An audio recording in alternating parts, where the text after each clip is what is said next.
Aku muak merawat anak cacat itu. Bawa dia pergi, teriak suamiku. Dia pikir dia menang karena menguasai rumah mewah kami. Tapi saat hakim membacakan surat wasiat ayahku, wajahnya berubah pucat pasi karena dia menyadari telah membuang kunci hartanya sendiri. Sebelum ceritanya dimulai, silakan tulis di kolom komentar dari daerah mana saja teman-teman yang menonton cerita ini. Jangan lupa like dan subscribe agar channel ini bisa semakin berkembang dan bisa mempersembahkan cerita yang lebih menarik lagi. Suara dengung mesin nebulizer mengisi keheningan malam di kamar sempit itu. Uap tipis mengepul, menyelimuti wajah pucat Tiara, putriku yang baru berusia 7 tahun. Dadanya naik turun dengan irama yang berat. Seolah setiap tarikan napas adalah perjuangan yang harus dimenangkannya. Aku duduk di tepi ranjang, mengusap punggungnya yang ringkih dengan minyak kayu putih, mencoba memberikan sedikit kehangatan di tengah dinginnya AC yang sudah mulai rusak ini. Jam dinding menunjukkan pukul 10 malam. Tubuhku rasanya remuk redam. Seharian ini Tiara muntah-muntah karena efek samping obat barunya. Spray sudah 3 kali kuganti, lantai sudah berulang kali kupel, namun bau khas obat-obatan dan sisa muntahan samar-samar masih tercium, bercampur dengan aroma lembab rumah tua yang kami tempati. Ibu sakit, rintih Tiara pelan. Matanya terpejam namun keningnya berkerut menahan nyeri. Sabar ya, nak. Sebentar lagi uapnya selesai. Nanti napas Tiara lega lagi, bisikku lembut, menahan air mata agar tidak jatuh di hadapannya. Sebagai seorang ibu, melihat anak kesakitan tanpa bisa menggantikan posisinya adalah siksaan terberat. Tiba-tiba, suara pintu depan dibanting keras membuat kami berdua tersentak. Tiara sedikit gemetar. Aku buru-buru mematikan mesin uap karena waktunya sudah selesai. Lalu menyelimuti Tiara. Tidur ya, sayang. Ayah sudah pulang. Ibu buatkan teh dulu buat ayah, kataku menenangkan. Dengan langkah gontai, aku berjalan keluar kamar menuju ruang tamu. Di sana, berdiri Bagas, suamiku. Dia sedang melepas dasi mahalnya dengan kasar. Wajahnya merah padam, dan matanya menyapu seisi ruangan dengan tatapan yang membuat nyaliku menciut. Tatapan jijik. Pulang kerja capek-capek. Rumah bukannya rapi malah kayak kapal pecah. Bentaknya tanpa basa-basi.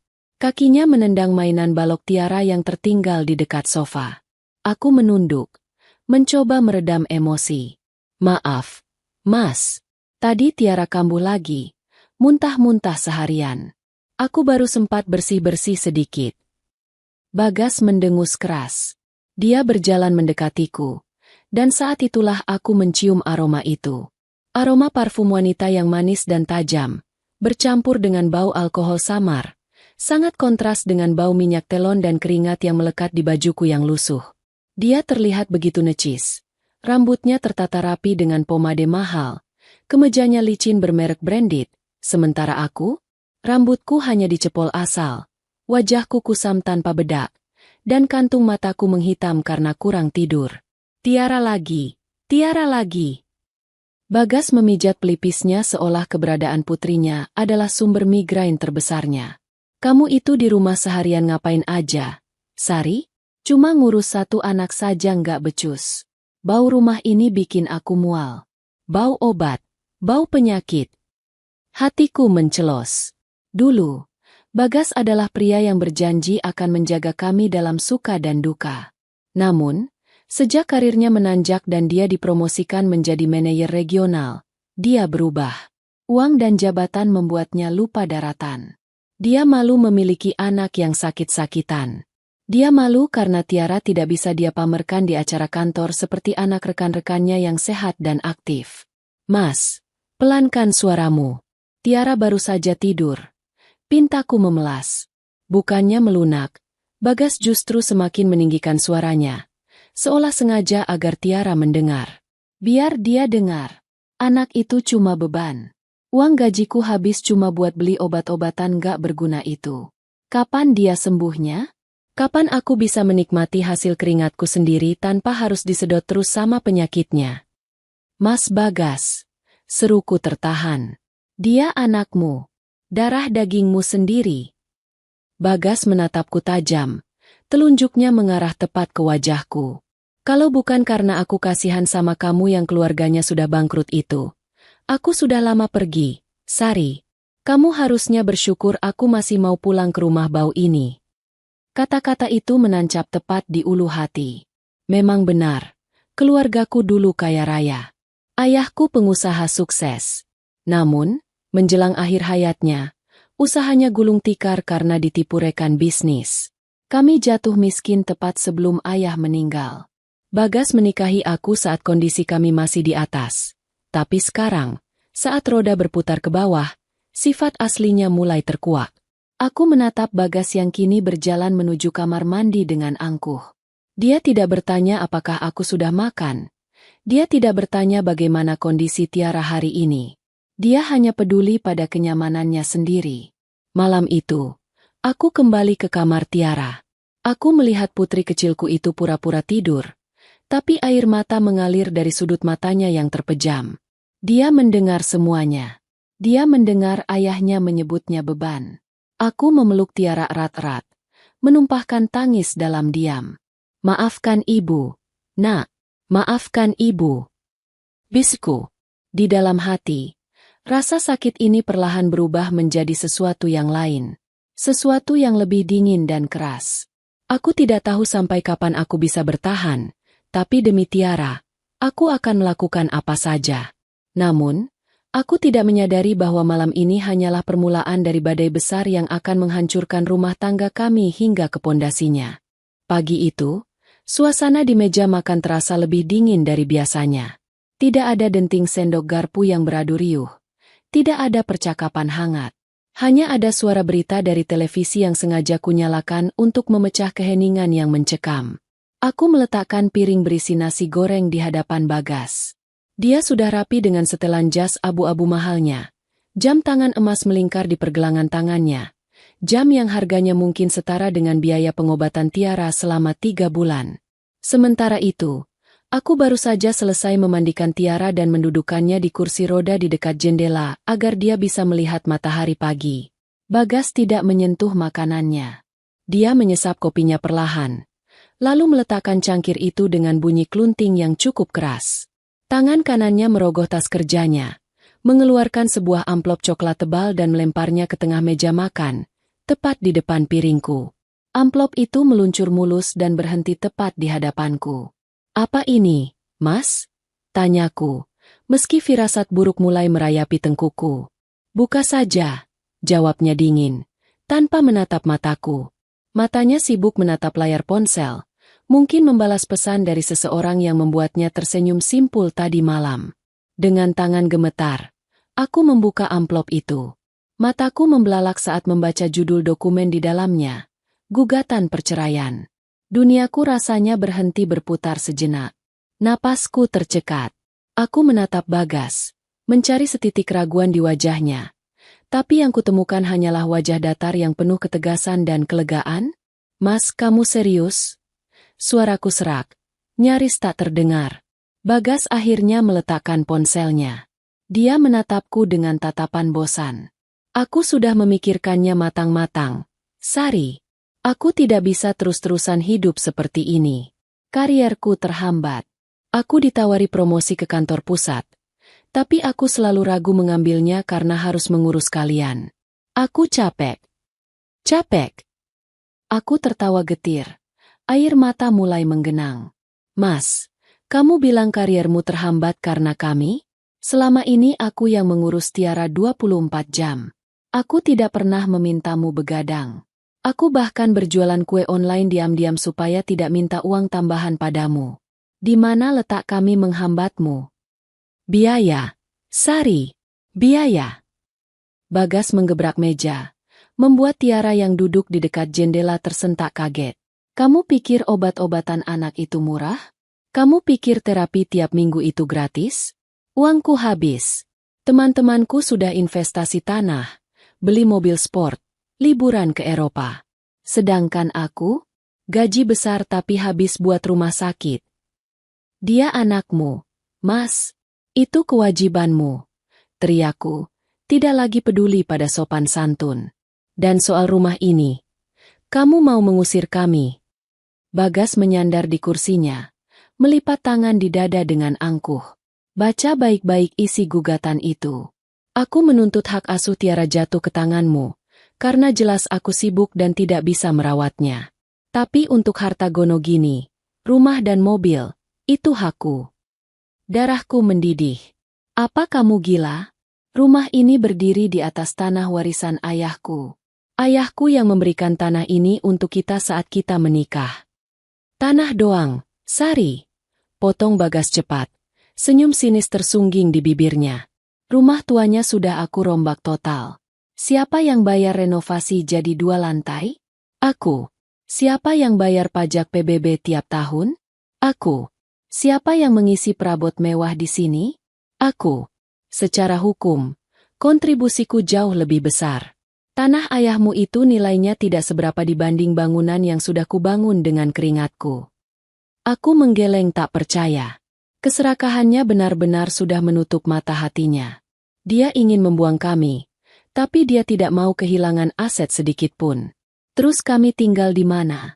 Mas? Tiara butuh tempat yang layak. Kalau kami keluar dari sini tanpa uang sepeser pun, bagaimana nasib Tiara?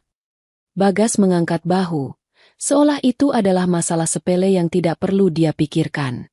Itu urusanmu. Kamu kan ibunya. Lagi pula, aku mau mulai hidup baru yang bersih. Clean slate. Tanpa kamu yang penampilannya sudah kayak pembantu.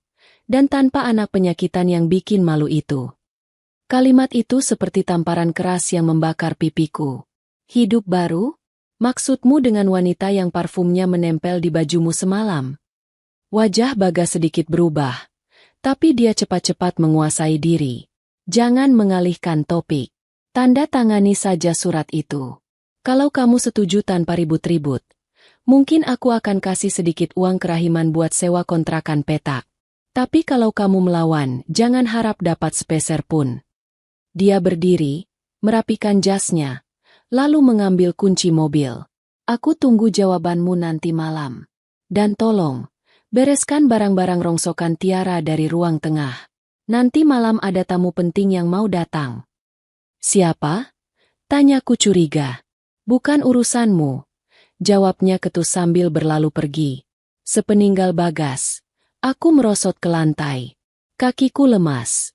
Aku menatap Tiara yang kini menatapku dengan mata bulatnya yang berkaca-kaca. Dia tidak bertanya, tapi dia tahu sesuatu yang buruk sedang terjadi. Aku memandang sekeliling rumah ini. Dinding-dinding kokoh ini. Lantai marmer dingin ini. Dulu ayah memberikan tanah ini agar aku dan cucunya memiliki tempat berteduh yang aman. Tapi sekarang, suamiku sendiri, orang yang ayah percaya untuk menjagaku, justru hendak merampasnya. Ibu, jangan nangis. Suara kecil Tiara memecah lamunanku. Dia mengulurkan tangan kurusnya, mencoba menggapaiku. Aku menghapus air mata kasar, lalu bangkit dan memeluknya. Ibu nggak nangis, sayang. Ibu cuma kelilipan. Dalam pelukan itu, aku bersumpah, Bagas boleh merendahkanku, dia boleh menghinaku, tapi dia tidak akan bisa menyakiti Tiara lebih dari ini. Jika dia ingin perang, maka aku akan memberikannya perang. Tapi saat ini, aku masih buta. Aku tidak punya uang, tidak punya kuasa, dan tidak punya koneksi. Aku hanyalah seorang ibu rumah tangga dengan anak sakit yang sedang berada di ujung tanduk. Hari itu berlalu dengan lambat dan menyiksa. Aku mulai memilah pakaian kami, berjaga-jaga untuk kemungkinan terburuk. Namun, aku tidak menyangka bahwa tamu penting yang dimaksud Bagas akan datang lebih cepat dari perkiraanku, dan kedatangannya akan menjadi awal dari mimpi buruk yang sebenarnya. Matahari sudah lama tenggelam, digantikan oleh langit kelabu yang menyimpan mendung tebal. Angin malam berhembus kencang, menggoyangkan dahan pohon mangga di halaman depan rumah kami, atau mungkin, rumah yang sebentar lagi bukan lagi menjadi milik kami. Sejak percakapan di meja makan pagi tadi, aku seperti robot yang kehilangan nyawa. Aku bergerak, tapi pikiranku kosong. Aku mulai memasukkan baju-baju Tiara ke dalam koper besar.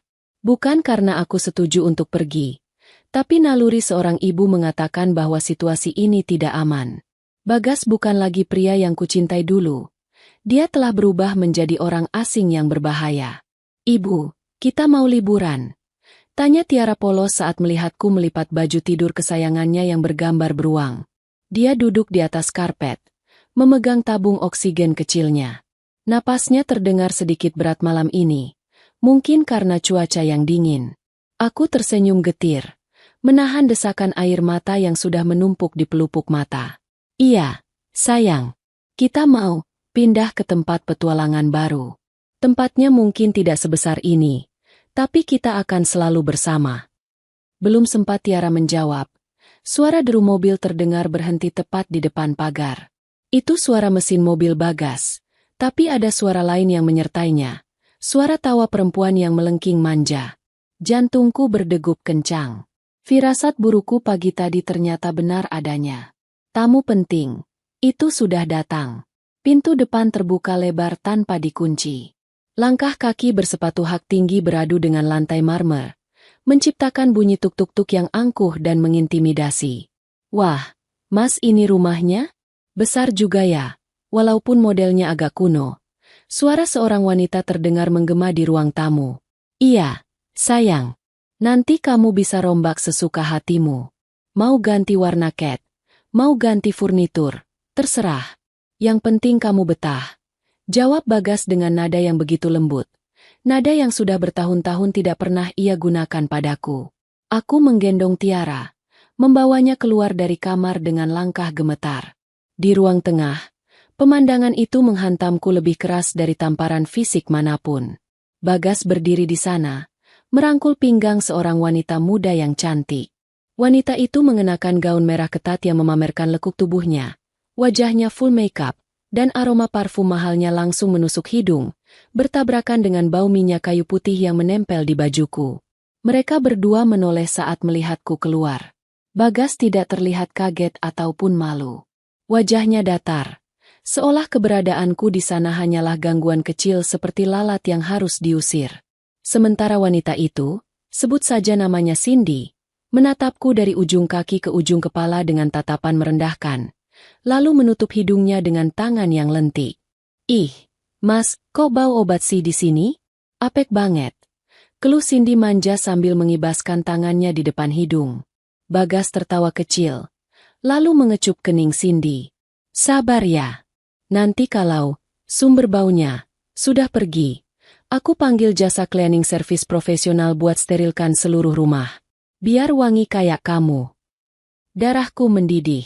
Aku mengeratkan pelukanku pada Tiara yang kini menyembunyikan wajahnya di ceruk leherku karena takut. Bagas. Suaraku bergetar karena amarah. Apa maksud semua ini? Kamu bawa selingkuhanmu ke rumah saat aku dan anakmu masih ada di sini. Bagas melepaskan rangkulannya dan melangkah maju mendekatiku. Wajahnya berubah garang. Jaga mulutmu, Sari. Dia bukan selingkuhan. Dia calon istriku. Calon ibu baru buat anak-anakku kelak. Anak-anak yang sehat, bukan yang cacat. Cindy terkikik di belakangnya. Halo, Mbak Sari. Kenalin, aku Cindy. Mas Bagas sering cerita soal Mbak yang, menyedihkan. Aku mengabaikan Cindy dan menatap tajam ke mata suamiku. Kamu tidak punya hati, Mas. Di mana nuranimu? Tiara sedang sakit. Kamu mau mengusir kami sekarang? Ya, sekarang. Bentak Bagas tiba-tiba. Suaranya menggelegar membuat Tiara menangis kencang. Aku sudah muak lihat muka melasmu itu. Aku muak dengar suara batuk anak itu tiap malam. Aku mau rumah ini kosong malam ini juga. Tapi ini malam hari, Mas. Hujan mau turun. Tiara butuh istirahat. Aku memohon, membuang harga diriku demi anakku. Setidaknya biarkan kami di sini sampai besok pagi. Tolong. Bagas tidak peduli. Dia berjalan ke arah kamar kami, mengambil koper yang sudah kusiapkan setengah jadi tadi, lalu melemparnya keluar pintu depan hingga isinya berhamburan di teras. Kemas barang-barangmu sekarang atau aku yang seret kalian keluar. Ancamnya.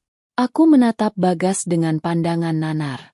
Pria ini, pria yang dulu berjanji di depan penghulu untuk melindungiku, kini tak ubahnya seperti monster. Dia benar-benar telah dikuasai oleh keserakahan dan nafsu duniawi. Dia merasa di atas angin karena karirnya sedang di puncak. Dan dia merasa berhak membuang sampah masa lalunya. Dengan air mata bercucuran, aku berlari masuk ke kamar, menyambar tas berisi obat-obatan Tiara, harta paling berharga saat ini, dan beberapa lembar baju yang sempat kumasukkan ke tas Jinjing. Aku tidak sempat membawa mainan Tiara, tidak sempat membawa foto-foto kenangan, bahkan tidak sempat membawa baju gantiku sendiri yang layak. Saat aku kembali ke ruang tengah sambil menggendong Tiara dan menyeret tas, Bagas sudah duduk di sofa sambil menyalakan rokok. Asapnya mengepul, membuat Tiara terbatuk-batuk hebat. Keluar, desis Bagas dingin. Dan ingat kata-kataku tadi pagi. Jangan harap kamu dapat sepeser pun dari rumah ini. Ini hasil keringatku.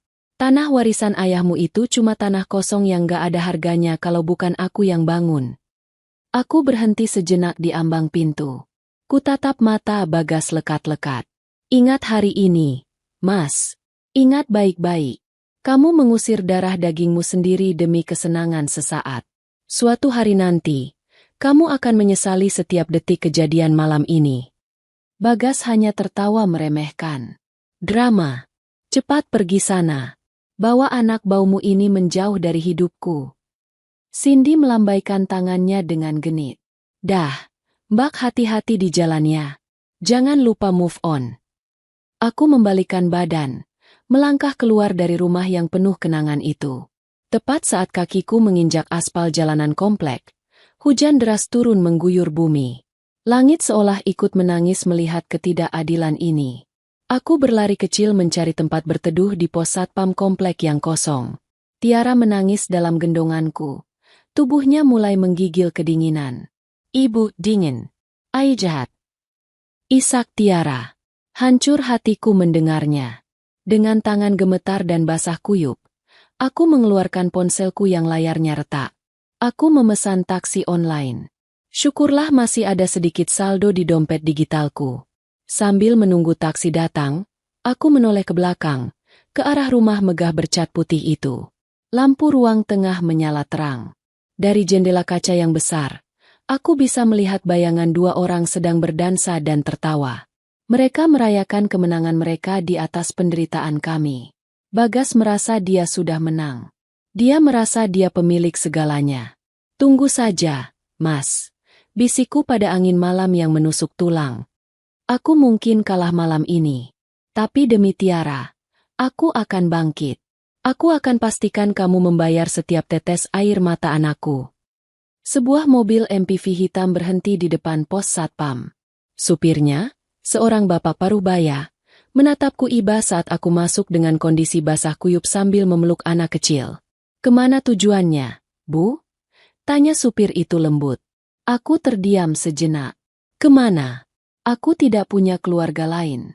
Teman-teman sosialitaku dulu sudah menjauh sejak keluargaku bangkrut. Ke kontrakan paling murah yang bapak tahu di daerah pinggiran kota. Pak, jawabku lirih. Tolong antar saya ke sana. Mobil itu melaju menembus hujan, membawa kami menjauh dari kemewahan yang menyakitkan, menuju ketidakpastian yang menakutkan. Di kursi belakang, aku memeluk Tiara erat-erat, mencoba menyalurkan sisa-sisa kehangatan tubuhku, sambil berdoa agar Tuhan memberiku kekuatan untuk menghadapi hari esok yang gelap. Bau lembab langsung menyergap hidungku begitu aku membuka mata. Bukan wangi aromaterapi lavender yang biasa kuhirup di kamar lamaku, melainkan bau apek dari dinding yang berjamur dan selokan yang mampet di depan pintu. Aku terbangun di atas kasur busa tipis yang digelar langsung di lantai. Punggungku terasa sakit semua. Di sampingku, Tiara masih tertidur, namun napasnya terdengar grog-grog kasar. Dadanya naik turun dengan cepat. Kami kini tinggal di sebuah peta kontrakan sempit di gang sempit pinggiran Jakarta. Ukurannya hanya 3x4 meter. Menyatu antara ruang tidur dan dapur kecil. Kamar mandinya ada di luar, berbagi dengan penghuni kontrakan lain. Atapnya dari seng, sehingga kalau siang panasnya bukan main, dan kalau hujan suaranya bising seperti sedang dihujani batu kerikil. Ini sudah 2 minggu sejak malam pengusiran itu. 2 minggu yang terasa seperti 20 tahun bagiku. Ibu haus. Suara Tiara terdengar serak. Aku segera bangkit. mengambil botol air mineral gelas. Ini, sayang, minum pelan-pelan. Tiara meminumnya sedikit, lalu menolak. Wajahnya semakin pucat. Lingkaran hitam di bawah matanya semakin jelas. Obat-obatan Tiara sudah menipis. Stok yang kubawa malam itu hanya cukup untuk 1 minggu, dan aku sudah mencatut jatah obatnya menjadi setengah dosis agar bisa bertahan lebih lama. Aku tahu itu berbahaya, tapi aku tidak punya pilihan. Uang simpananku sudah habis untuk membayar sewa kontrakan ini selama 3 bulan di muka. Syarat mutlak dari pemilik kontrakan yang galak. Sisa uang tunai di dompetku tinggal Rp50.000. Itu harus cukup untuk makan kami berdua selama. Entah sampai kapan. Aku mencoba mencari pekerjaan. Tapi siapa yang mau mempekerjakan ibu rumah tangga yang sudah bertahun-tahun tidak bekerja dan harus membawa anak sakit kemana-mana? Setiap pagi, setelah memandikan Tiara dengan air dingin, karena tidak ada pemanas air, aku menitipkannya sebentar di dalam kamar terkunci, dengan perasaan was-was luar biasa, untuk bekerja sebagai buruh cuci gosok di rumah tetangga yang agak berada di ujung gang. Bayarannya hanya cukup untuk membeli nasi bungkus dan susu sachet Tiara. Siangnya, aku mencoba berjualan kue online. Tapi, modal untuk bahan kue sangat mahal. Pesanan pun sepi karena aku tidak punya modal untuk promosi. HP-ku pun sering hang karena terlalu tua. Hari itu, panas matahari terasa membakar atap seng kontrakan kami. Tiara terus merengek karena gerah dan sesak napas. Kipas angin kecil yang kubeli bekas di pasar loak berputar lemah, seolah mengejek penderitaan kami. Ibu, dadaku sakit. Rintih Tiara sambil memegangi dadanya. Aku panik. Sakit banget. Nah, coba tarik napas pelan-pelan, hembuskan. Tiara mencoba mengikuti instruksiku, tapi wajahnya mulai membiru. Cyanosis. Istilah medis itu berputar di kepalaku bagai sirine bahaya. Jantung atau paru-parunya sedang bermasalah serius. Oksigen tidak cukup masuk ke tubuhnya. Kita ke dokter ya, sayang. Tahan sebentar, kataku sambil menyambar dompet dan menggendong Tiara yang kini terasa semakin ringan. Berat badannya turun drastis. Aku berlari keluar gang, mengabaikan tatapan ibu-ibu tetangga yang sedang ngerumpi. Aku memberhentikan bajai, memohon agar dia mau mengantar kami ke rumah sakit umum daerah terdekat. Sepanjang perjalanan, aku mencoba menghubungi Bagas. Ini darurat. Ini soal nyawa anaknya. Aku menekan nomornya yang sudah hafal di luar kepala. Tut, tut.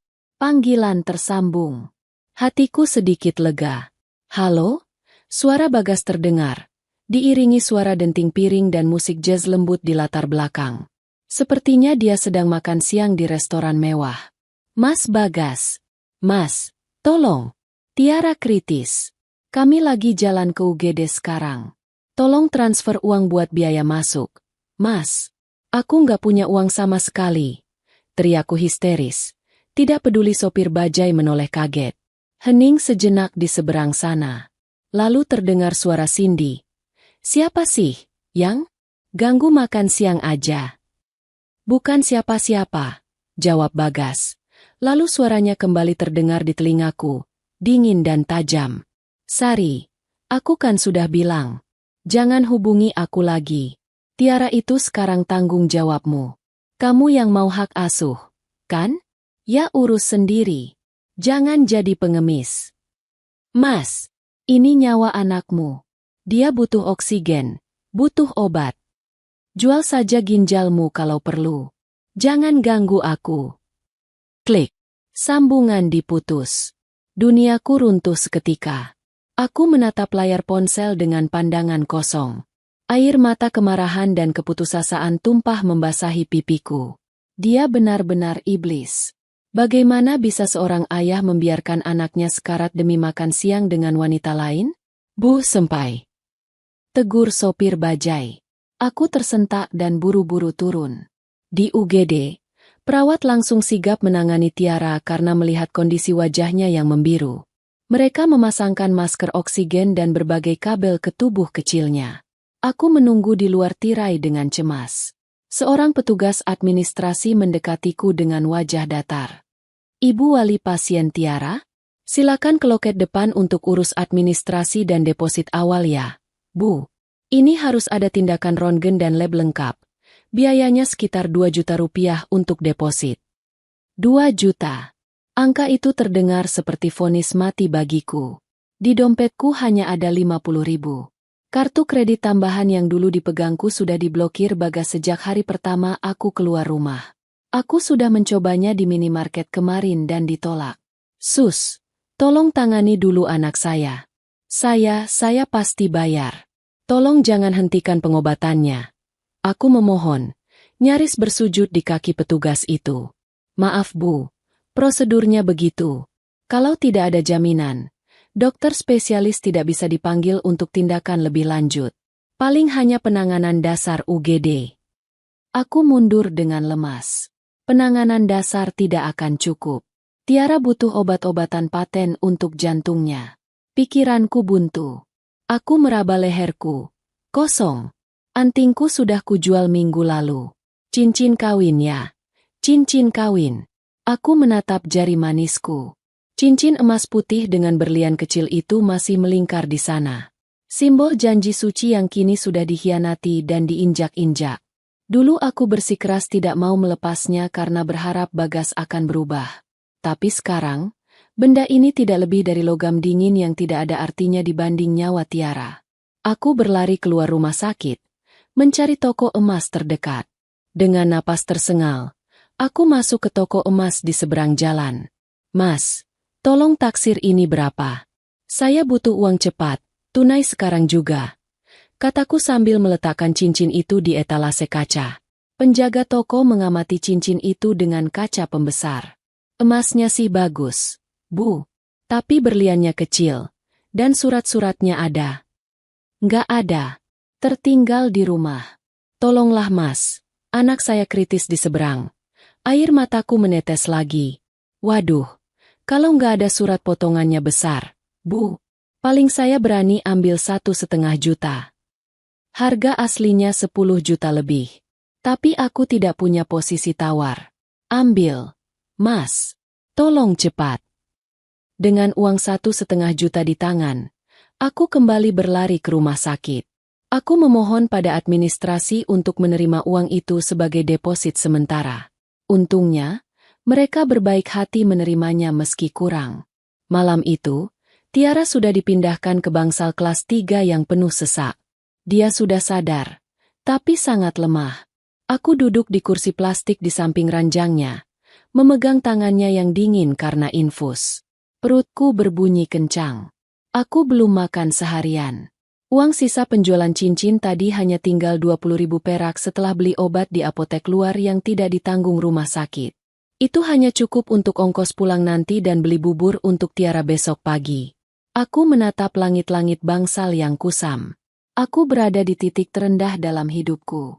Dihina suami, diusir dari rumah sendiri, anak sakit parah, dan kini aku jatuh miskin sampai harus menjual simbol pernikahanku dengan harga murah. Tuhan! Bisikku lirih dalam hati. Kalau Engkau masih ada, tolong tunjukkan jalan. Aku tidak kuat lagi. Aku benar-benar tidak kuat. Aku tidak tahu bahwa doa keputusasaan itu didengar. Dan bantuan akan datang dari arah yang tidak pernah kuduga sebelumnya, membuka tabir rahasia yang selama ini tertutup rapat oleh kebohongan Bagas. Tapi malam ini, biarkan aku menangis sepuasnya. Menangisi nasibku, dan nasib putri kecilku yang malang. 3 hari setelah insiden di UGD, aku dan Tiara sudah kembali ke kontrakan sempit kami. Tiara sudah diperbolehkan pulang, meski kondisinya belum sepenuhnya pulih. Dokter memberinya resep obat baru yang harganya selangit, dan aku hanya mampu menebus setengahnya. Itu pun dengan menggunakan sisa uang terakhir dari hasil penjualan cincin kawin yang kuhargai sangat murah itu. Matahari sore menembus celah-celah ventilasi kayu yang sudah lapuk, menciptakan garis-garis debu yang menari di udara. Aku sedang duduk di lantai sambil melipat pakaian kering yang baru saja kuambil dari jemuran umum. Pikiranku kalut. Besok adalah jatuh tempo pembayaran sisa sewa kontrakan bulan depan yang diminta pemilik kos secara mendadak karena alasan anaknya mau sekolah. Kalau aku tidak bayar, kami akan diusir lagi. Ibu, lapar. Gumam Tiara pelan. Dia sedang berbaring di kasur busa sambil menggambar di kertas bekas bungkus nasi. Sebentar ya, sayang. Ibu rebuskan telur. Nanti kita makan pakai kecap ya. Jawabku, mencoba terdengar ceria, padahal hatiku perih. Telur itu adalah sisa bahan makanan terakhir di rak dapur. Tiba-tiba, terdengar ketukan di pintu. Jantungku mencelos. Pikiranku langsung tertuju pada satu kemungkinan, pemilik kontrakan. Atau lebih buruk lagi, debt collector dari kartu kredit yang mungkin tagihannya sudah membengkak karena bunga, meski aku tidak memakainya. Dengan langkah ragu, aku mendekati pintu kayu triplek itu. Siapa? Tanyaku waspada. Assalamualaikum, Nak Sari. Ini Bapak. Suara berat seorang pria tua terdengar dari luar. Aku mengernyit. Suara itu terdengar familiar. Tapi rasanya mustahil dia ada di tempat kumuh seperti ini. Perlahan, aku membuka kunci pintu dan mengintip. Mataku terbelalak. Di depan pintu kontrakanku yang catnya mengelupas, berdiri seorang pria tua beruban dengan setelan batik lengan panjang yang rapi dan celana bahan hitam. Dia memegang sebuah tas kulit coklat tua yang terlihat vintage namun mahal. Itu Pak Burhan. Sahabat mendiang ayah sekaligus notaris kepercayaan keluarga kami dulu. Pak Burhan. Suaraku tercekat. Pak, Bapak kok bisa ada di sini? Pak Burhan tersenyum ramah. Namun matanya menyiratkan kesedihan mendalam saat melihat kondisi tempat tinggalku. Dia melihat ke dalam ruangan sempit itu, melihat Tiara yang kurus kering di atas kasur tipis, dan melihatku yang berpakaian lusuh. Boleh Bapak masuk? Sari? Ada hal penting yang harus Bapak sampaikan. Pintanya lembut. Aku buru-buru membuka pintu lebar-lebar. Merasa malu luar biasa. Silakan, Pak. Maaf, tempatnya berantakan dan sempit. Tidak ada kursi. Pak Burhan masuk tanpa ragu. Dia melepaskan sepatu pantofelnya yang mengkilap dan duduk bersila di lantai, tepat di hadapanku. Kehadirannya di ruangan ini terasa sangat kontras. Seperti meletakkan berlian di tumpukan jerami. Tiara, salim dulu sama Eyang Burhan, panggilku. Tiara merangkak pelan dan mencium tangan Pak Burhan. Pak Burhan mengusap kepala Tiara dengan mata berkaca-kaca.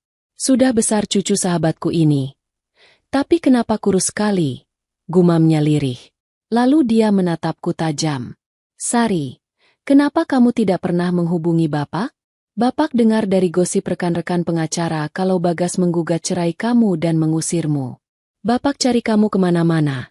Sampai akhirnya Bapak dapat info dari satpam komplek lamamu kalau kamu naik taksi ke arah sini. Aku menunduk, menahan tangis. Aku malu, Pak. Aku pikir aku sudah tidak punya siapa-siapa lagi. Keluarga sudah bangkrut. Ayah sudah tiada. Aku tidak mau merepotkan Bapak. Pak Burhan menghela napas panjang. Dia membuka tas kulitnya dan mengeluarkan sebuah map tebal berwarna merah marun. Aroma kertas tua langsung tercium saat dia meletakkannya di antara kami. Kamu salah, Sari. Ayahmu memang bangkrut sebelum meninggal. Usahanya hancur ditipu orang. Tapi, ayahmu bukan orang bodoh. Dia sangat menyayangimu, dan dia punya firasat yang tajam tentang suamimu, Bagas. Aku mengangkat wajahku. Bingung. Maksud Bapak? Dulu, saat kamu memaksa menikah muda dengan Bagas, ayahmu setuju dengan berat hati. Dia melihat ambisi yang terlalu besar di mata Bagas. Karena itu, diam-diam ayahmu menyelamatkan satu aset terakhir yang dia miliki. Aset yang tidak dimasukkan dalam daftar sita jaminan bank saat kebangkrutan terjadi. Jantungku berdegup kencang. Aset apa, Pak? Tanah dan bangunan rumah di Jalan Mawar nomor 10. Rumah yang selama ini kalian tempati, yang sekarang dikuasai Bagas. Jawab Pak Burhan tegas. Aku ternganga. Tapi, Bagas bilang itu hak dia. Dia yang merenovasi, dia yang bayar pajak. Dia bilang tanah itu warisan yang sudah jadi miliknya karena pemberian nikah. Pak Burhan tertawa kecil. Tawa yang penuh dengan nuansa hukum yang licik namun memihak kebenaran. Bagas boleh merenovasi sampai langit ketujuh sekalipun. Tapi dia lupa satu hal, legalitas. Tanah itu tidak pernah dibalik nama atas nama Bagas, dan juga tidak pernah dibalik nama atas namamu secara langsung. Pak Burhan membuka map itu dan menunjuk sebuah pasal dalam akta notaris yang kertasnya sudah menguning. Ini adalah trust fund atau dana amanat. Ayahmu membuat wasiat khusus. Tanah dan rumah itu adalah aset rikat yang diatasnamakan kepada cucu kandungnya, Tiara Anindya. Namun, karena Tiara masih di bawah umur, hak pengelolaan, hak tinggal, dan hak pemanfaatan aset sepenuhnya jatuh kepada wali pemegang hak asuh utama. Aku membaca tulisan itu dengan tangan gemetar. Huruf-huruf hukum yang rumit itu seolah menyusun menjadi kalimat penyelamat hidupku. Artinya, aku tergagap, mencoba mencerna informasi ini. Artinya, potong Pak Burhan sambil menatap mataku lekat-lekat. Rumah itu bukan milik Bagas. Rumah itu milik Tiara. Dan siapapun yang memegang hak asuh Tiara secara hukum, dialah yang berhak menguasai rumah itu. Jika Bagas membuang Tiara, dia otomatis membuang haknya atas rumah itu. Air mataku tumpah. Bukan karena sedih, tapi karena rasa haru yang luar biasa. Ayahku, di balik diamnya, di balik kebangkrutannya, dia telah menyiapkan payung pelindung untukku dan Tiara jauh sebelum hujan badai ini datang. Dia tahu aku mungkin akan lemah. Dia tahu aku mungkin akan kalah oleh cinta buta.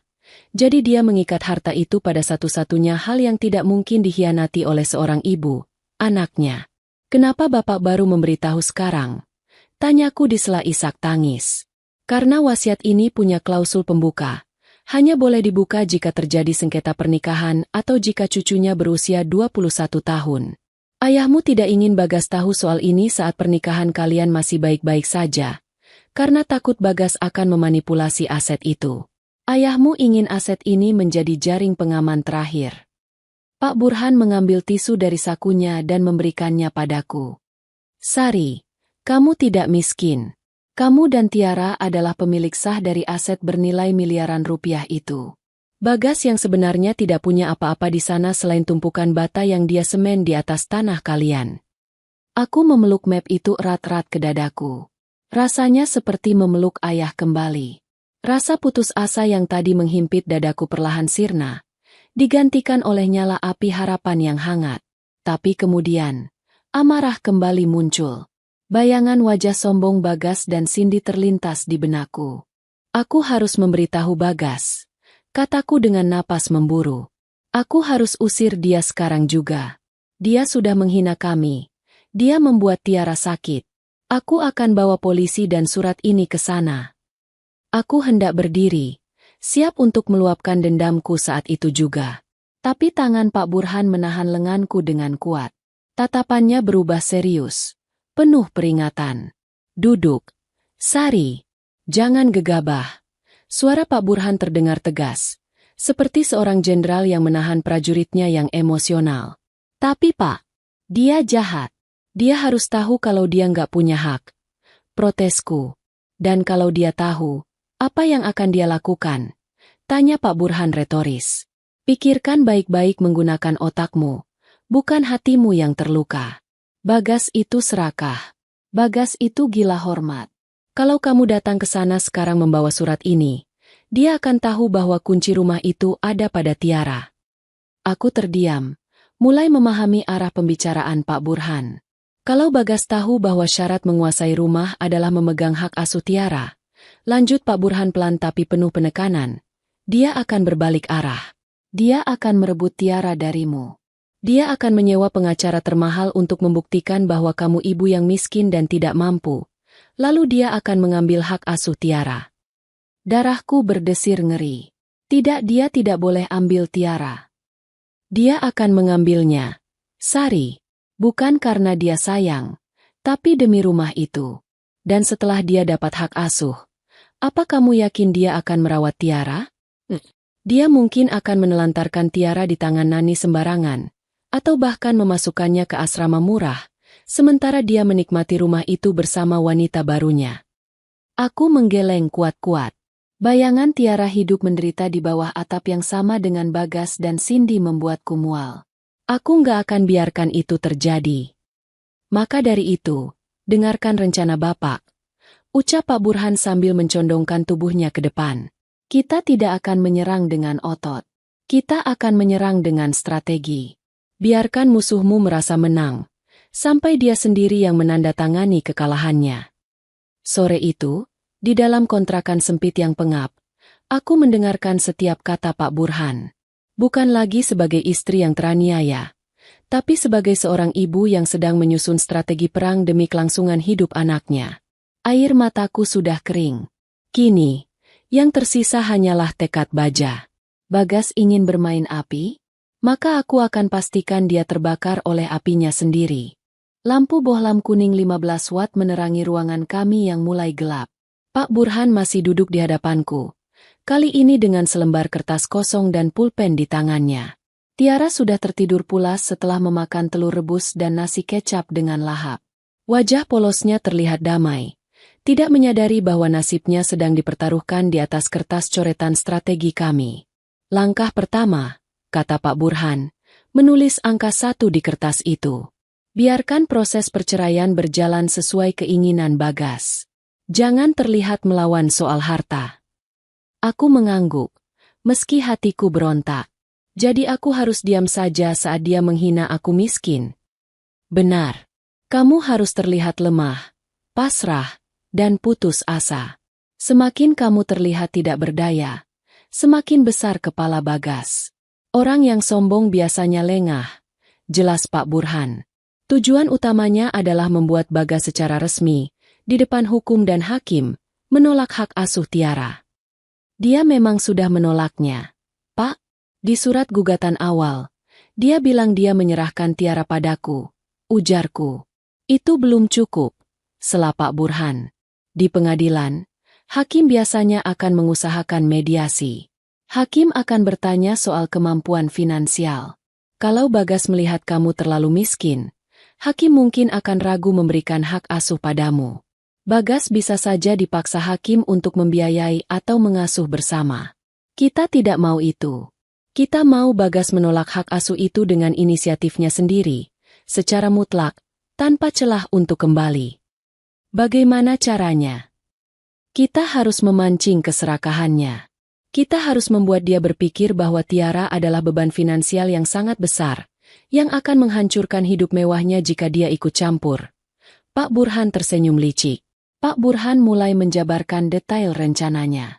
Aku mendengarkan dengan seksama, menyerap setiap instruksi.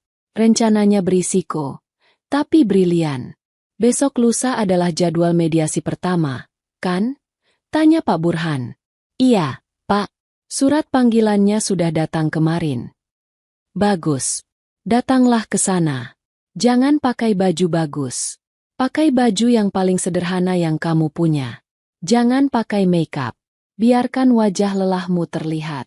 Bapak akan datang mendampingimu, tapi bukan sebagai notaris senior yang sukses. Bapak akan menyamar sebagai pengacara pro bono, gratisan, dari lembaga bantuan hukum murahan. Kita buat Bagas meremehkan kita habis-habisan. Aku membayangkan skenario itu. Bagas pasti akan tertawa melihatku datang bersama pengacara tua yang terlihat lusuh. Lalu, soal tuntutan, lanjut Pak Burhan. Nanti saat mediasi, kamu harus pura-pura memelas. Mintalah harta Gonogini sedikit saja. Misalnya, minta bagian 20% dari nilai rumah untuk biaya pengobatan Tiara. Bagas pasti akan menolak mentah-mentah. Saat dia menolak itulah, kamu harus mengalah, dengan syarat dia melepaskan hak asuh dan kewajiban menafkahi Tiara sepenuhnya. Tunggu, Pak, kalau dia tidak menafkahi Tiara, kami makan apa? Tanyaku khawatir. Pak Burhan menepuk tangan saya pelan. Itu hanya pancingan, Sari. Begitu palu hakim diketuk dan hak asuh jatuh ke tanganmu 100%. Detik itu juga surat wasiat ayahmu aktif. Kamu dan Tiara akan kembali menguasai rumah itu. Nilai rumah itu miliaran. Kamu bisa menyewakan sebagian, atau bahkan Bagas yang harus keluar dari sana dengan tangan kosong. Kamu tidak akan butuh uang receh dari Bagas lagi. Aku tertegun. Rencana ini benar-benar membalikkan keadaan.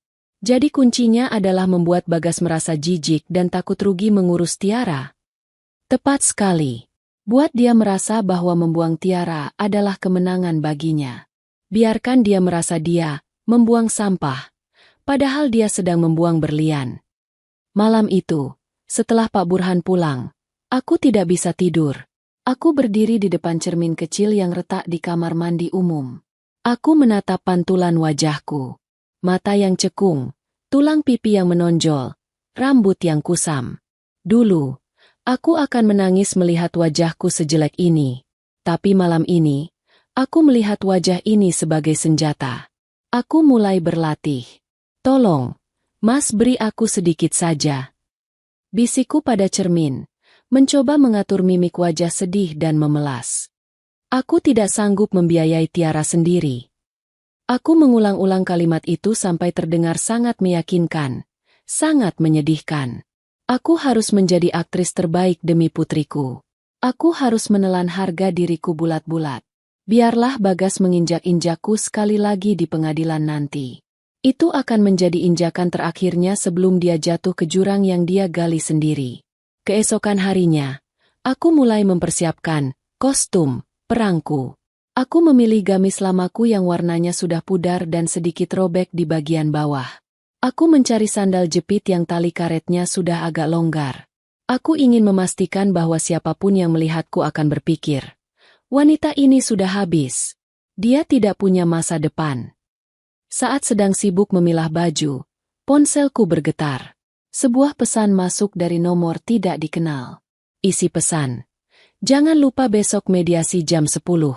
Jangan telat kalau nggak mau tambah susah.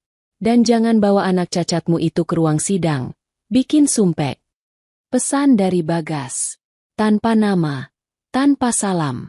Hanya perintah dan hinaan. Dulu, pesan seperti ini akan membuatku menangis seharian. Tapi sekarang, aku hanya tersenyum tipis. Jari jemariku menari di atas layar ponsel yang retak, membalas pesannya dengan singkat dan patuh, sesuai skenario Pak Burhan. Balasanku, baik, Mas. Aku akan datang tepat waktu. Maaf merepotkan. Send. Bagas pasti sedang tersenyum puas di sana, merasa sudah menguasai segalanya. Dia tidak tahu bahwa wanita bodoh dan lemah yang dia ceraikan sedang menyiapkan jaring laba-laba yang akan menjeratnya erat. Aku menoleh ke arah Tiara yang sedang bermain dengan boneka beruang lusuhnya. Tiara, panggilku lembut. Ya, Ibu. Doakan Ibu ya besok. Ibu mau jemput rumah kita kembali. Tiara tersenyum, meski dia tidak mengerti sepenuhnya. Rumah yang ada kolam ikannya? Yang ada kamar Tiara. Iya, Nak. Rumah yang itu. Rumah milik Tiara. Malam itu, aku tidur dengan perasaan yang anehnya tenang. Seperti ketenangan laut sebelum tsunami datang menghantam daratan. Mediasi besok bukan sekadar perceraian. Ini adalah panggung sandiwara di mana aku akan memainkan peran sebagai korban yang kalah, demi memenangkan perang yang sesungguhnya. Aku menutup mata, membayangkan wajah Bagas saat Pak Burhan nanti membacakan surat wasiat itu.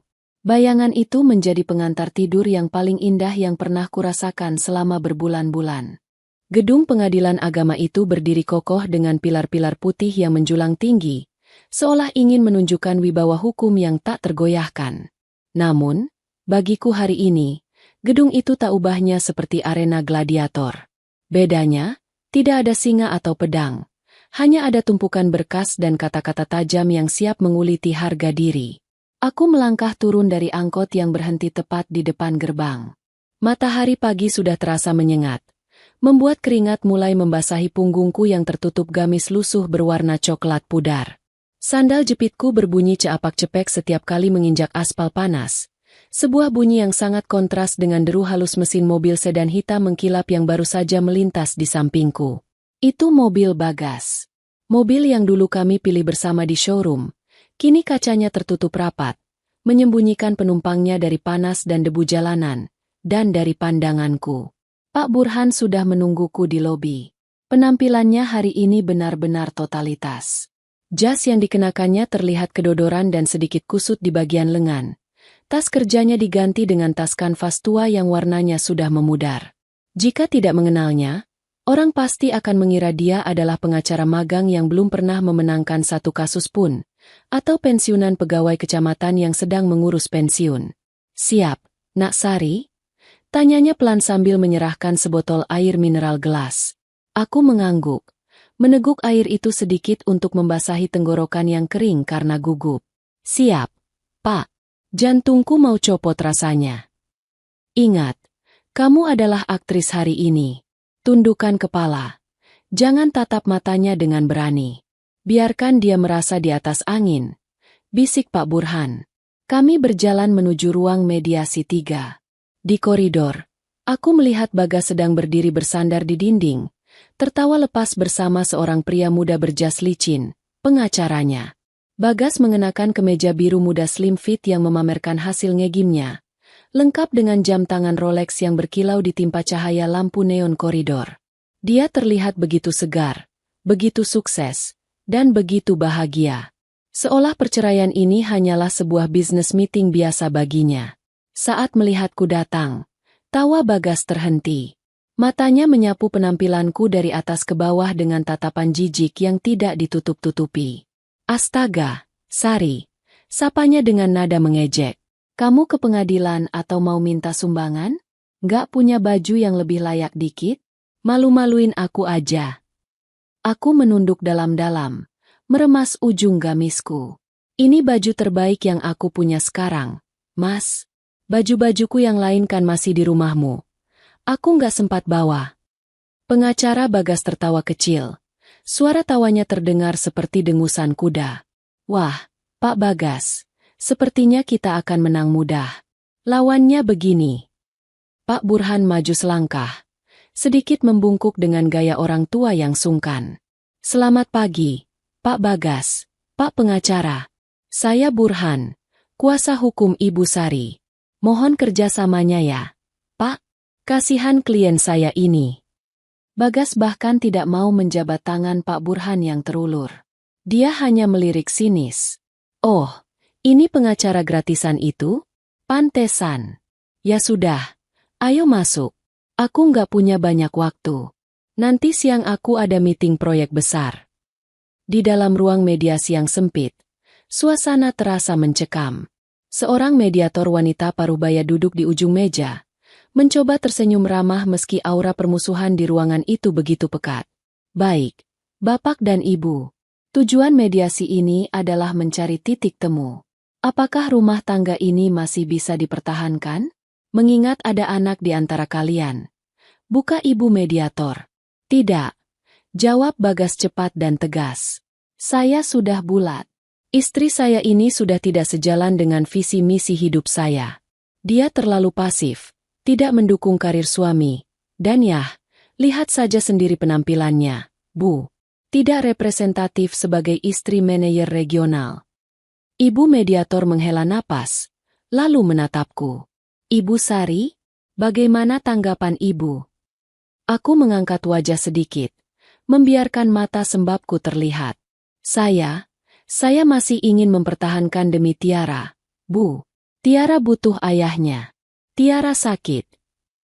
"Halah, alasan klasik," potong Bagas kasar, membuat meja bergetar sedikit karena dia memukulnya pelan. "Kamu cuma mau uangku, kan? Jangan bawa-bawa Tiara. Anak itu sakit karena genetik kamu yang lemah." Pak Burhan menyentuh lenganku, memberi kode untuk tetap tenang dan masuk ke fase selanjutnya. "Baiklah, kalau memang Mas Bagas sudah tidak mau." Suaraku bergetar. Kali ini air mata sungguhan mulai menetes karena sakit hati mendengar Tiara dihina. "Tapi Mas, aku mohon. Aku tidak punya apa-apa. Tolong berikan hak asuh Tiara padaku, dan sedikit bagian dari rumah itu. Sedikit saja, Mas. Buat modal aku buka warung kecil untuk biayai obat Tiara." Bagas tertawa keras. Suaranya menggema di ruangan kecil itu. "Bagi rumah? Kamu mimpi. Itu rumah hasil keringatku. Enak saja kamu minta bagian. Kamu itu nggak kerja, Sari. Kontribusimu nol besar." Pengacara Bagas membuka sebuah dokumen tebal. "Menurut perhitungan kami, Bu Sari tidak memiliki kontribusi finansial dalam renovasi rumah. Jadi, klien kami, Pak Bagas, menolak pembagian harta Gonogini berupa aset properti. Pak Bagas berbaik hati menawarkan uang kerahiman sebesar 10 juta rupiah. Take it or leave it. 10 juta. Aku terperanjat. Mas, biaya obat Tiara sebulan saja 5 juta. 10 juta cuma cukup buat 2 bulan. Terus kami tinggal di mana? Itu deritamu, desis Bagas kejam. Kamu kan ibunya. Katanya sayang anak. Ya usaha dong. Masa ngemis sama mantan suami terus? Pak Burhan berdehem pelan. Suaranya terdengar ragu-ragu. Persis seperti orang yang takut pada lawan bicaranya. Mohon maaf. Pak Bagas yang terhormat. Klien saya ini kondisinya memprihatinkan. Kalau misal Bu Sari melepaskan tuntutan harta Gonogini, apakah Pak Bagas bersedia melepaskan hak asuh Tiara sepenuhnya? Maksud saya, secara hukum, hitam di atas putih, Pak Bagas tidak akan menuntut hak asuh di kemudian hari. Bagas menatap Pak Burhan seolah dia baru saja mendengar lelucon paling lucu. Pak Tua, dengerin ya. Saya ini justru senang kalau hak asuh jatuh ke dia. Saya sibuk. Saya mau nikah lagi. Saya nggak mau ribet ngurus anak sakit-sakitan. Jadi, tawaran saya simpel. Kamu ambil anaknya, aku ambil hartanya. Deal. Jantungku berdegup kencang. Ini dia. Ini momen kuncinya. Aku menatap Bagas dengan pandangan memelas yang dibuat-buat. Tapi Mas, kalau Tiara sakit parah dan butuh biaya besar, kamu tetap bantu kan? Sebagai ayahnya. Nggak janji. Jawab Bagas enteng sambil memainkan pulpen mahalnya. Tergantung cash flow saya. Makanya, jangan berharap sama saya. Anggap saja anak itu sudah yatim. Kata-kata, yatim, itu membuat darahku mendidih sampai ke ubun-ubun. Tapi aku menahannya. Aku harus menelannya sekarang agar bisa memuntahkannya nanti sebagai racun yang mematikan bagi Bagas. Jadi, kalau aku tanda tangan kesepakatan bahwa aku tidak menuntut rumah, kamu akan tanda tangan pelepasan hak asuh 100%. Tanyaku memastikan. 100%. 1000% kalau perlu. Seru Bagas tidak sabar. Tanda tangani sekarang. Biar cepat selesai. Bau minyak anginmu bikin aku pusing. Dengan tangan gemetar yang sengaja didramatisir, aku mengambil pulpen. Aku melirik Pak Burhan sekilas. Matanya tenang, namun ada kilatan tajam di sana. Dia mengangguk sangat pelan. Aku membubuhkan tanda tangan di atas draft kesepakatan mediasi itu. Nah, gitu dong. Pinter. Bagas menyambar kertas itu dengan kasar, lalu membubuhkan tanda tangannya dengan gaya flamboyan yang angkuh. Dia merasa menang telak. Dia merasa baru saja menyingkirkan 2 beban hidupnya sekaligus. Istri miskin dan anak sakit, sambil tetap memeluk harta bendanya. Mediasi dinyatakan berhasil sebagian, kata ibu mediator sambil mencatat. Kesepakatan, hak asuh anak jatuh penuh kepada Ibu Sari, dan Ibu Sari tidak menuntut pembagian fisik rumah. Ini akan kita bawa ke sidang putusan minggu depan. Bagas berdiri, merapikan jasnya sambil tersenyum puas pada pengacaranya. Gampang kan? Orang miskin itu emang gampang digertak. Kasih 10 juta aja girang. Dia berjalan melewatiku tanpa menoleh sedikit pun. Tapi sebelum dia keluar pintu, dia berhenti sejenak dan berkata tanpa membalikkan badan. Oh ya, Sari, 10 jutanya aku transfer bulan depannya. Lagi banyak pengeluaran buat resepsi nikahanku sama Cindy. Pintu tertutup. Hening sejenak di ruangan itu. Setelah yakin Bagas sudah jauh, bahuku yang tadi tegang perlahan rileks. Aku menoleh ke Pak Burhan. Pak Burhan tersenyum tipis. Senyum seorang pemenang catur yang baru saja melihat lawannya memakan umpan pion. Aktingmu bagus, nak, bisiknya. Dia sudah masuk perangkap. Dokumen mediasi ini adalah bukti hukum bahwa dia menolak mengasuh Tiara atas kemauannya sendiri demi harta. Di sidang nanti, ini akan menjadi senjata makan tuan yang mematikan. Aku menghapus air mata di pipiku. Air mata yang tadi kusiapkan untuk sandiwara. Namun sebagian adalah air mata kepedihan yang nyata. Dia bilang Tiara yatim. Pak. Suaraku tercekat.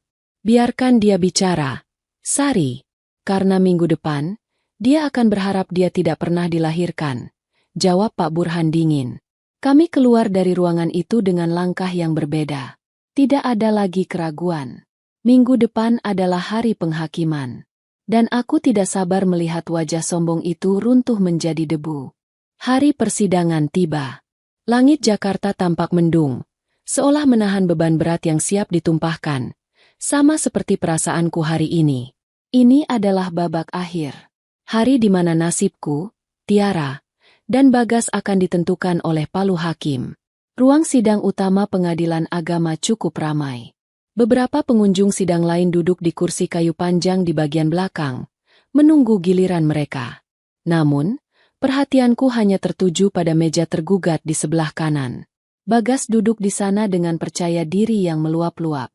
Hari ini dia mengenakan setelan jas hitam carcoal yang sangat rapi. Rambutnya disisir klimis ke belakang. Di sampingnya, pengacaranya sibuk menata tumpukan berkas yang kelihatannya sangat meyakinkan. Sesekali Bagas melirik ke arah kursi penonton, di mana Cindy duduk dengan kacamata hitam besar dan gaun branded, seolah-olah dia adalah selebriti yang sedang menonton pertunjukan teater, bukan persidangan yang menghancurkan sebuah keluarga. Aku duduk di sisi kiri, didampingi Pak Burhan. Penampilanku masih sama sederhananya. Namun hari ini aku mengenakan kemeja putih polos dan kerudung hitam. Pak Burhan berbisik padaku. Ingat, Sari, kuncinya ada di pertanyaan hakim nanti. Tetap tenang. Sidang perkara perdata nomor sekian-sekian, antara Sari Wulandari binti Wijaya sebagai penggugat melawan Bagas Pratama bin Sudiro sebagai tergugat, dibuka dan dinyatakan terbuka untuk umum. Hakim ketua mengetuk palu 3 kali. Tok, tok, tok. Suara itu menggema, membungkam bisik-bisik di ruang sidang.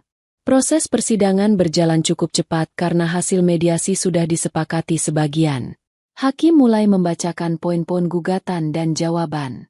Tiba saatnya pada agenda pembuktian dan penetapan hak asuh serta harta gonogini. Pengacara Bagas berdiri dengan gagah, membusungkan dada. Yang mulia majelis hakim, berdasarkan hasil mediasi, klien kami dan penggugat telah sepakat bahwa hak asuh anak diserahkan sepenuhnya kepada penggugat. Klien kami, Bapak Bagas, adalah seorang profesional yang sangat sibuk dengan mobilitas tinggi, sehingga tidak memungkinkan untuk merawat anak yang memiliki kebutuhan medis khusus seperti Ananda Tiara. Pengacara itu berhenti sejenak untuk mengambil napas, lalu melanjutkan dengan nada yang merendahkan. Selain itu, terkait harta gonogini berupa rumah di Jalan Mawar, klien kami berpendirian bahwa itu adalah hak mutlak beliau karena penggugat tidak memiliki kontribusi ekonomi. Penggugat juga telah menyetujui hal ini secara lisan dan tertulis di mediasi demi mendapatkan hak asuh anak. Jadi, kami mohon majelis hakim menetapkan rumah tersebut sebagai milik tunggal tergugat. Hakim ketua, seorang pria parubaya dengan kacamata tebal, menatap Bagas tajam. Saudara tergugat, Bagas Pratama. Apakah benar pernyataan kuasa hukum saudara? Bagas berdiri, mengangguk mantap. Benar, Yang Mulia. Saudara sadar bahwa anak saudara, Tiara, sedang sakit keras dan membutuhkan biaya besar? Apakah saudara tidak keberatan melepaskan tanggung jawab pengasuhan sepenuhnya hanya demi aset? Tanya hakim, seolah ingin menguji nurani Bagas untuk terakhir kalinya. Pak Burhan menyenggol kakiku di bawah meja. Ini dia momennya. Kami sudah memprediksi hakim akan menanyakan hal moral seperti ini. Bagas tersenyum tipis. Senyum yang penuh perhitungan. Dia mendekatkan mulutnya ke mikrofon. Suaranya terdengar jernih dan terekam jelas oleh Panitera. Yang Mulia, saya harus realistis. Mantan istri saya ini pengangguran. Tapi dia ngotot mau anak itu. Ya silakan. Saya tidak sanggup mengurus anak cacat yang butuh perhatian 24 jam. Itu akan menghancurkan karir saya. Saya hanya menuntut hak saya atas properti. Karena itu hasil kerja keras saya. Saya pikir itu adil. Dia dapat anak. Saya dapat rumah. Suasana ruang sidang hening seketika. Beberapa pengunjung sidang terdengar berbisik-bisik. Kaget dengan kekejaman kata-kata Bagas. Anak cacat. Kata itu keluar begitu mudah dari mulut seorang ayah. Cindy di kursi belakang terlihat menguap. Tidak peduli. Hakim ketua menatap Bagas dengan pandangan yang sulit diartikan. Campuran antara kekecewaan dan ketegasan hukum. Lalu hakim beralih menatapku. Saudara penggugat, Sari Wulandari. Apakah saudara bersedia menerima hak asuh anak sepenuhnya dengan konsekuensi saudara tidak mendapatkan bagian dari rumah tersebut, sesuai permintaan tergugat? Aku berdiri perlahan. Kakiku terasa dingin, tapi suaraku keluar dengan lantang dan jernih, berbeda dengan saat mediasi. Saya bersedia, Yang Mulia. Saya akan merawat Tiara dengan nyawa saya sendiri. Saya tidak butuh harta dari pria yang menyebut anaknya sendiri sebagai beban. Saya hanya minta penetapan hak asuh tunggal yang sah dan mengikat secara hukum. Hakim mengangguk-angguk. Dia berdiskusi sebentar dengan dua hakim anggota di sampingnya. Lalu dia kembali menatap ke depan.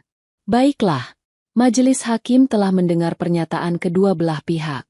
Tergugat secara sadar dan tanpa paksaan telah melepaskan hak asuh anak dan menyerahkannya kepada penggugat, dengan alasan ketidaksanggupan mengurus kondisi medis anak, dan sebagai gantinya menuntut penguasaan aset rumah. Bagas mengangguk antusias. Wajahnya berseri-seri. Dia pikir dia sudah menang telak. Maka dengan ini, hakim mengangkat palunya tinggi-tinggi. Jantungku berhenti berdetak sesaat. Waktu seolah melambat. Memutuskan, menetapkan hak asuh anak bernama Tiara Anindya jatuh sepenuhnya, 100%, kepada ibu kandungnya, Sari Wulandari. Tergugat tidak memiliki hak campur tangan dalam pengasuhan anak tersebut. Tok! Palu diketuk satu kali dengan keras. Bagas langsung menyalami pengacaranya dengan gembira. Yes! Akhirnya bebas. Serunya pelan tapi terdengar. Dia membayangkan hidup barunya yang bebas. Rumah mewahnya yang akan dia nikmati berdua dengan Cindy tanpa gangguan tangisan anak sakit. Namun, drama belum selesai. Tepat setelah palu diketuk, Pak Burhan berdiri dengan tenang. Dia mengangkat tangannya dengan wibawa yang tiba-tiba berubah drastis dari sosok pengacara, murahan, tadi. Interupsi, Yang Mulia. Suara Pak Burhan berat dan berwibawa, memenuhi ruangan. Hakim menoleh. Sidang pembacaan putusan belum selesai. Kuasa hukum penggugat. Ada apa? Mohon izin, Yang Mulia. Berhubungan dengan telah ditetapkannya hak asuh anak secara sah dan inkrah, berkekuatan hukum tetap, kepada klien saya barusan, saya ingin mengajukan bukti baru yang bersifat eksekutorial otomatis terkait status aset yang disengketakan tadi. Pengacara Bagas langsung protes. Keberatan Yang Mulia. Agenda pembuktian sudah lewat. Ini tidak sesuai prosedur.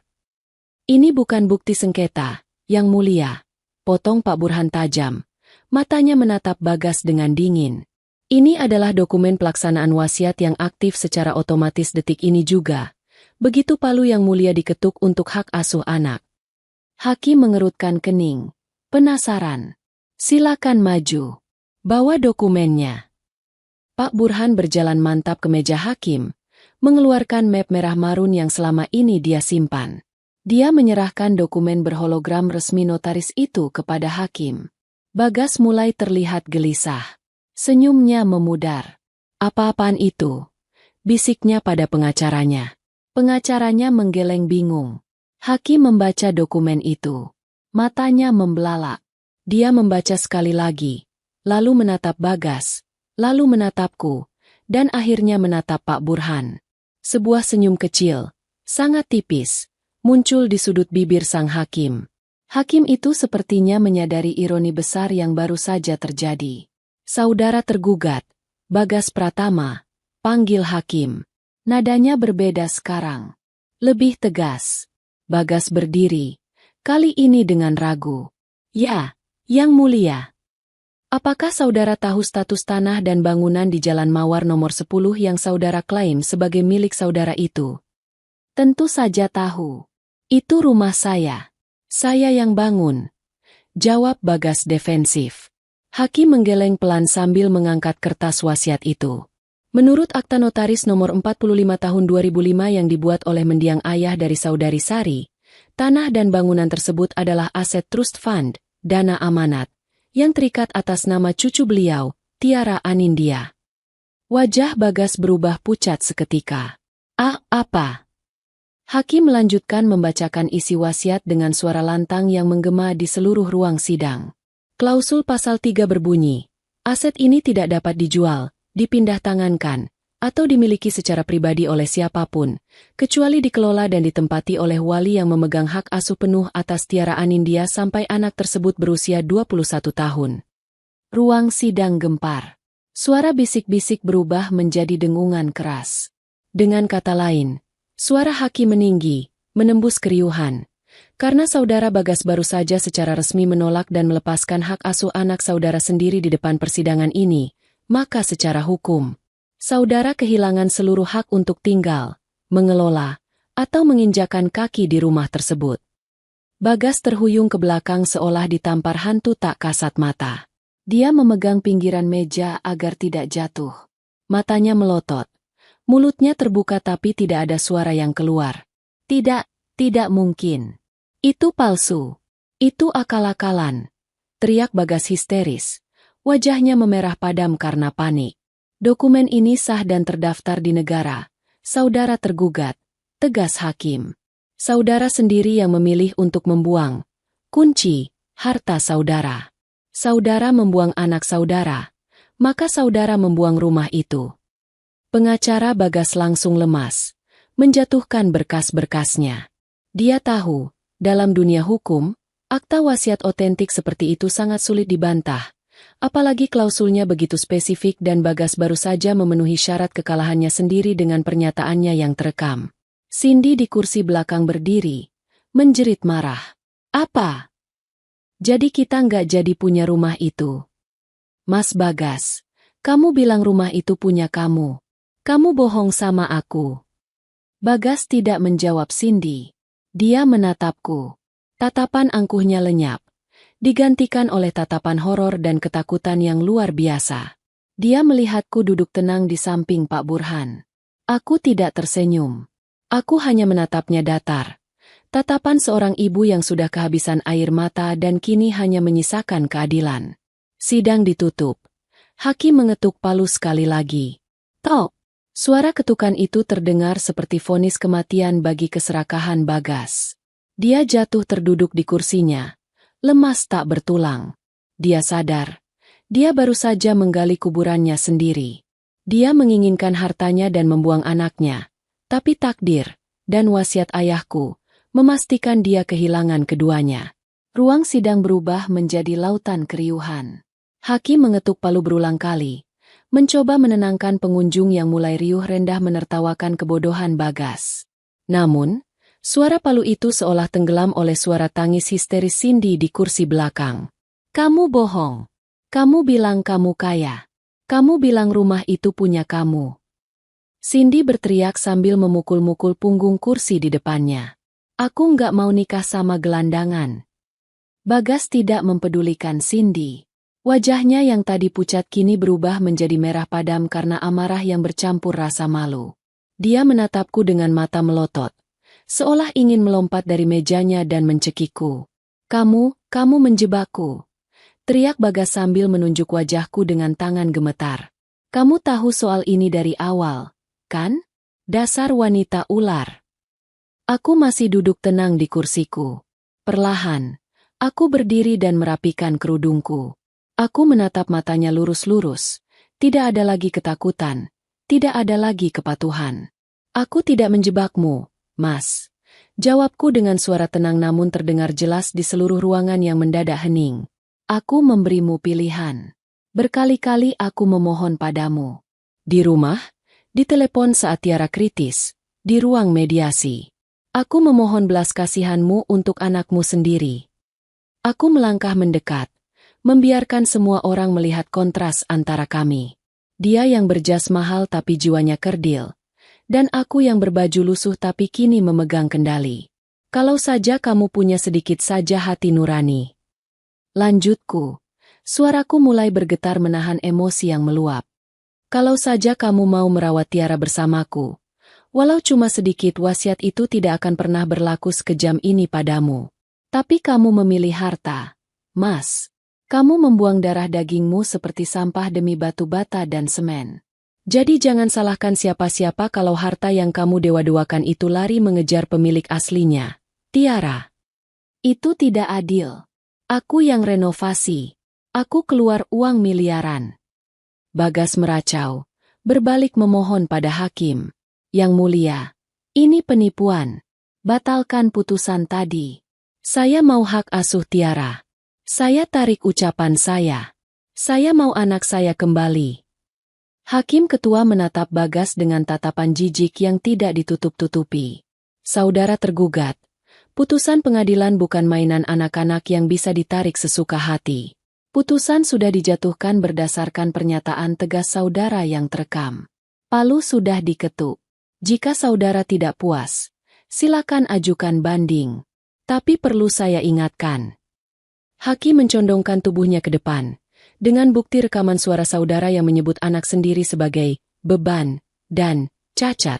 Pengadilan manapun di negeri ini akan berpikir 1000 kali untuk menyerahkan nyawa seorang anak ke tangan ayah seperti saudara.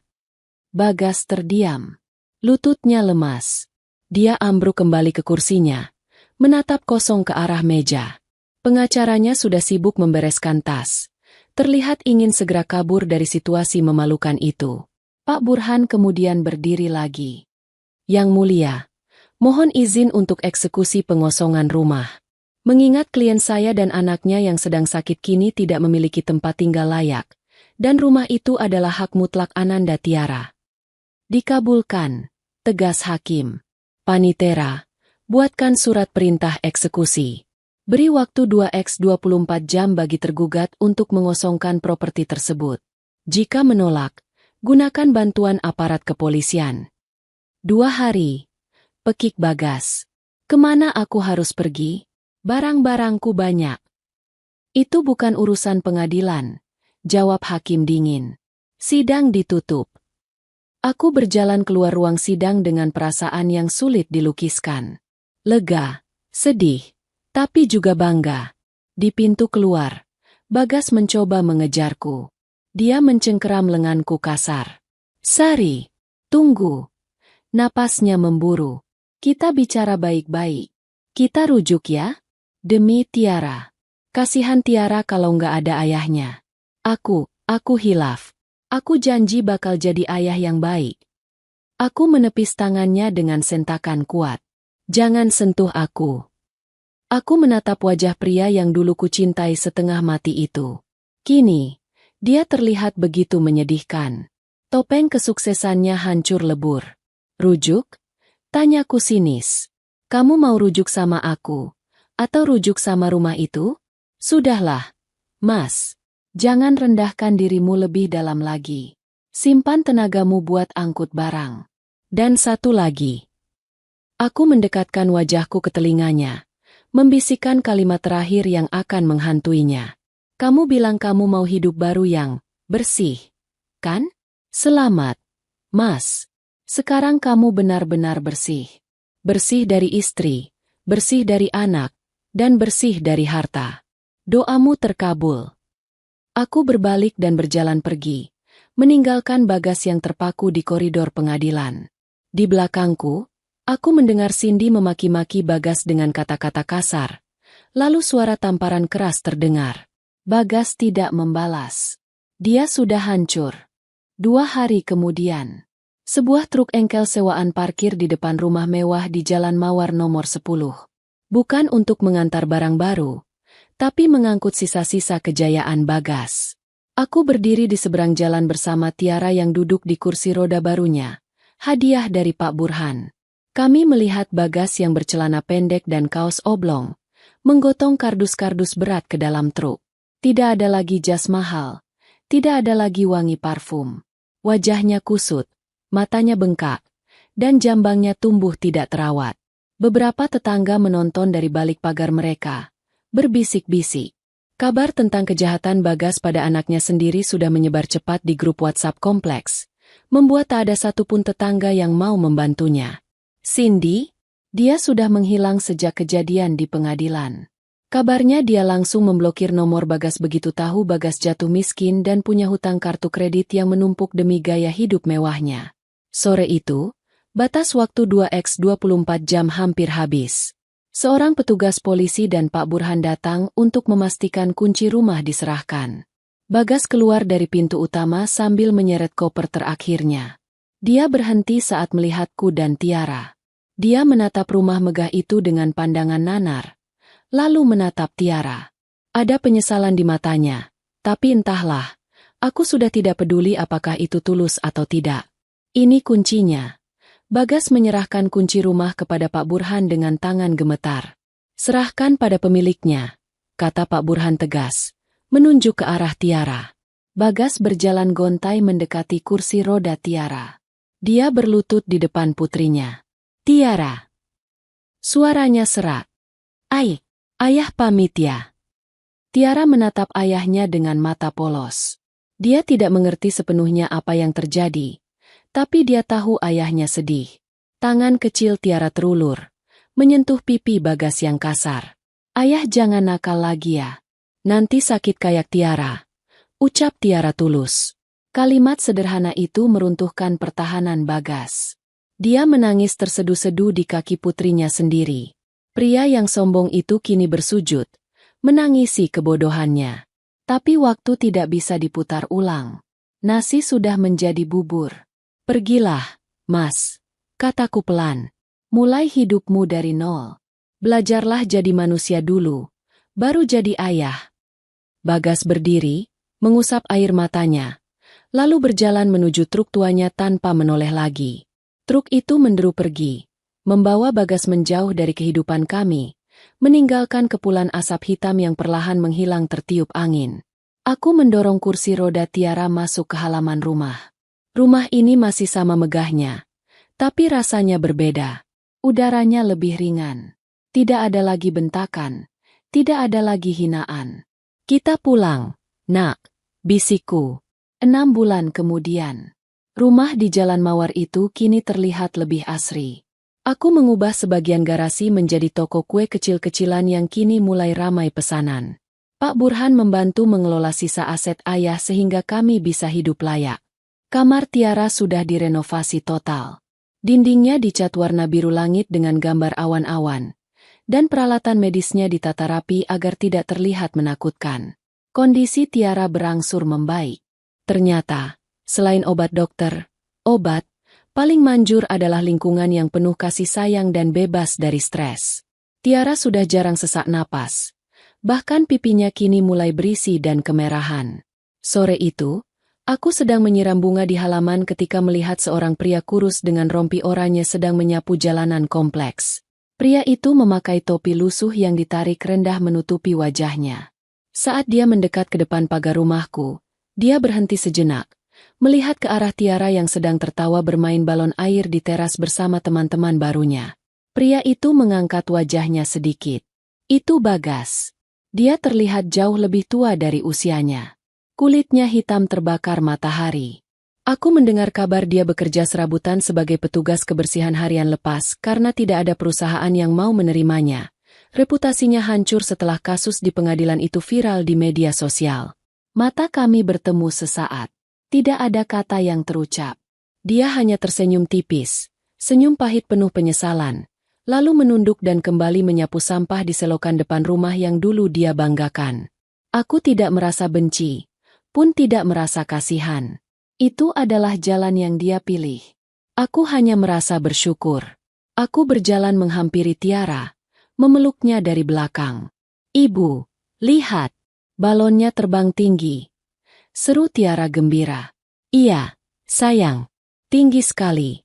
Jawabku sambil mencium rambutnya yang wangi sampo stroberi. Kami telah melewati badai tergelap. Dan kini, di bawah atap warisan ayah yang penuh cinta ini, kami akhirnya menemukan matahari kami sendiri. Hari kami sendiri. Hari kami sendiri. Hari kami sendiri. Hari kami sendiri. Hari kami sendiri. Hari kami